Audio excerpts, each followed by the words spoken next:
കണ്ണൂർ അഞ്ചരക്കണ്ടിയിലേക്ക് പോകുന്നു. അവിടെ ദന്തൽ കോളേജിലെ BDS വിദ്യാർത്ഥി RL നിതിൻ രാജിന്റെ മരണത്തിൽ ആരോഗ്യ സർവകലാശാല അന്വേഷണ സമിതി ഇന്ന് കോളേജിൽ തെളിവെടുപ്പ് നടത്തും. ഒന്നാം വർഷ BDS വിദ്യാർത്ഥികളുടെ ക്ലാസ് ഇന്ന് പുനരാരംഭിക്കും.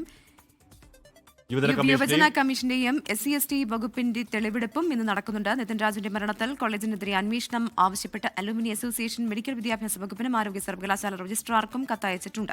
അജീഷ് ജയകുമാറാണ് കണ്ണൂരിൽ നിന്ന് വിവരങ്ങളുമായി ചേരുന്നത്. അജീഷ്, അങ്ങനെ ഇന്ന് മൊഴിയെടുപ്പ്, തെളിവെടുപ്പ് ഉൾപ്പെടെയുള്ള കാര്യങ്ങളൊക്കെ കോളേജിൽ നടക്കുന്നത്. കുറച്ച് ദിവസമായി അന്വേഷണവുമായി ബന്ധപ്പെട്ട് പലതരത്തിൽ ആ കോളേജിൽ പലരും എത്തുന്നുണ്ട്. ഇന്നിപ്പോൾ യുവജന കമ്മീഷൻ, ഒപ്പം തന്നെ ഇതുമായി ബന്ധപ്പെട്ടുള്ള മറ്റ് അന്വേഷണം, അതൊക്കെ എങ്ങനെയാണ് നടത്താൻ ഉദ്ദേശിക്കുന്നത്? ഒപ്പം തന്നെ അലുമിനി അസോസിയേഷൻ കൂടി പരാതിയുമായി രംഗത്ത് വരുന്ന സാഹചര്യത്തിൽ അത് ഈ അന്വേഷണത്തിന് എത്രത്തോളം കരുത്ത് പകരുന്നതാണ്?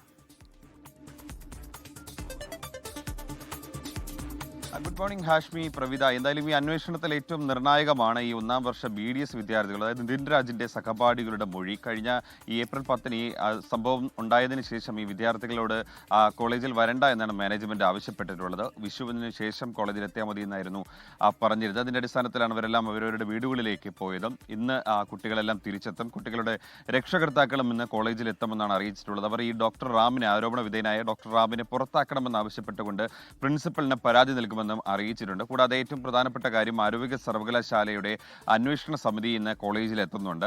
അവിടുത്തെ ഭരണസമിതി അംഗം അജിത് നീലകണ്ഠന്റെ നേതൃത്വത്തിലുള്ള അന്വേഷണ സമിതിയായിരിക്കും കോളേജിലെത്തി തെളിവെടുപ്പ് നടത്തുക. അവർ വിദ്യാർത്ഥികളുടെ മൊഴിയെടുക്കും, അധ്യാപകരുടെ മൊഴിയെടുക്കും, അവിടുത്തെ ഭൗതിക സാഹചര്യങ്ങളടക്കം പരിശോധിക്കുമെന്നാണ് അറിയിച്ചിട്ടുള്ളത്. ഗവർണർ അടക്കം കർശന നിർദ്ദേശം നൽകിയിട്ടുണ്ട് അധികൃതർക്കെതിരെ, അതായത് ഏതെങ്കിലും തരത്തിൽ വീഴ്ച വരുത്തിയ അധികൃതർക്കെതിരെ കർശന നടപടിയെടുക്കണമെന്ന് ഗവർണർ അടക്കം, ചാൻസലർ കൂടിയായ ഗവർണർ അടക്കം നിർദ്ദേശം നൽകിയതിന്റെ അടിസ്ഥാനത്തിൽ കൂടിയാണ് ആരോഗ്യ സർവകലാശാല അന്വേഷണ സമിതി ഇന്ന് കോളേജിലെത്തുക. കൂടാതെ യുവജന കമ്മീഷന്റെ തെളിവെടുപ്പും മൊഴിയെടുപ്പും ഇന്ന് നടത്തുന്നുണ്ട്. കഴിഞ്ഞ ദിവസങ്ങളിൽ യുവജന കമ്മീഷൻ അധ്യക്ഷന്റെ നേതൃത്വത്തിൽ മൊഴിയെടുപ്പ് നടന്നിട്ടുണ്ടെങ്കിലും ഈ ഒന്നാം വർഷ BDS വിദ്യാർത്ഥികൾ അവിടെ ഉണ്ടായിരുന്നില്ല. ഇന്ന് അവരും എത്തുന്നുണ്ട്. കൂടാതെ പോലീസിന്റെ സംഘവും, പ്രത്യേക അന്വേഷണ സംഘവും ഇന്ന് ക്യാമ്പസിലെത്തി സഹപാഠികളുടെ മൊഴിയടക്കം രേഖപ്പെടുത്തും. ഇപ്പോഴും ഈ ആരോപണ വിധേയരായ 2 അധ്യാപകരും ഒളിവിൽ തന്നെ തുടരുകയാണ്. എന്തായാലും ഇവർക്കെതിരെ കൂടുതൽ തെളിവുകൾ ശേഖരിച്ചതിന് ശേഷം മാത്രമാകും അറസ്റ്റ് ഉൾപ്പെടെയുള്ള കാര്യങ്ങളിലേക്ക് കടക്കും. എന്തായാലും ഈ ഡോക്ടർ റാമിനെ പുറത്താക്കും എന്നുള്ളൊരു ആലോചനയ്ക്ക് പുറത്തു വന്നെങ്കിലും ഇതുവരേക്കും ഔദ്യോഗികമായിട്ടൊരു ഉത്തരവൊന്നും കോളേജിന്റെ ഭാഗത്ത് നിന്ന് ഇതുവരെ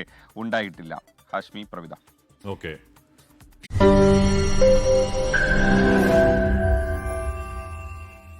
ലോകത്തെവിടെയായാലും ഏത് സമയത്തും 24 വാർത്തകളും ഓഗ്മെന്റഡ് റിയാലിറ്റി പാക്കേജുകളും എക്സ്പ്ലെയിനറുകളും വിശദമായി കാണാൻ ഞങ്ങളുടെ YouTube ചാനൽ നിങ്ങൾക്ക് സബ്സ്ക്രൈബ് ചെയ്യാം.